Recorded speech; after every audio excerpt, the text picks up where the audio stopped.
So I'm getting geared up for my big fast tomorrow. I hope to fast 50 hours in memorial of the 50th anniversary of the death of the gold standard in the US dollar. I plan to fast 50 hours.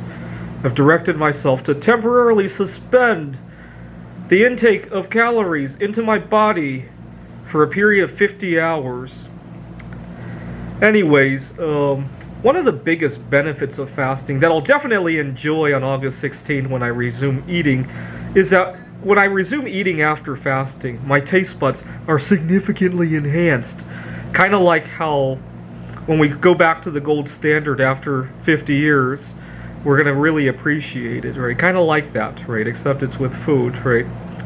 Now, the lesson is that when I resume eating after a fast like that, I can only choose one food that I want the taste to be significantly enhanced. Or once I break the fast, my taste buds return to normal. Right? Once we go back to the gold standard, there won't be so many opportunities to strike it rich with gold anymore. Right? It will permanently go to its true value, which is probably closer to $10,000 an ounce in today's dollars. But it will then stabilize. Right? I mean, you'll still do a whole lot better holding gold once we go back to the gold standard compared to holding dollars under the dollar standard, but that big wealth transfer will be complete once we do go back, right? That big jolt in your sense of taste will disappear within 5 minutes after you break the fast, right? So sometimes you can get 2 or 3 foods in there, but you enjoy it for 5 minutes and it's gone, right? Which is a shame. It feels like every time I get to feel that enhanced sense of taste after a fast, it feels like I've been waiting in line to ride at the theme park, and I've been waiting for 48 hours, and that ride is over in 5 minutes, right? It really does feel like that sometimes, right? Later this week, I hope to go to a theme park here in the Phoenix area. It's been really hot recently, but hopefully next week we'll get a cloudy day and I'll get to go there.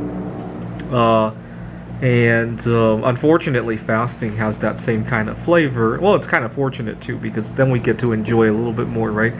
Now, I got a little bit of a special case this week because I've been limiting the number of different foods I eat every day this past week because I've been trying to diagnose a food sensitivity that I have.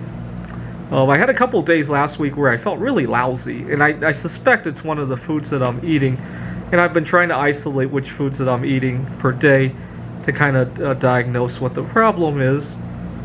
And again, it really highlights that we only get to choose 1 or 2 foods to enjoy after the fast or during this period where I'm trying to diagnose what's going on. Now, I also have another tough choice to make this year. I have a lover's triangle going on. I really love spending time out in nature. I love the desert botanical garden now, and I also love the night sky. What else? Hopefully I'll get to go back to the Rocky Mountains at some point. I love that. But recently, I've been playing board games at a game club, and there's something else there that I love too. And it's been a huge struggle in my mind. And it just goes to just like with the food. Maybe this is one of those things where we could only choose one, right? Although I've run into this problem before, and usually it plays out well, right? I get to enjoy something else, but this time it might not turn out that way, right? There are some fundamental changes going on in my life, and it might be the last time that I get to make that choice. Anyways, going off topic here. There are some things in life that we have to make a choice, and we might not be able to take them both ways, right? Just like what you break your fast with. Anyway, effective noon tomorrow, I'm temporarily suspending the intake of calories into my body for a period of 50 hours.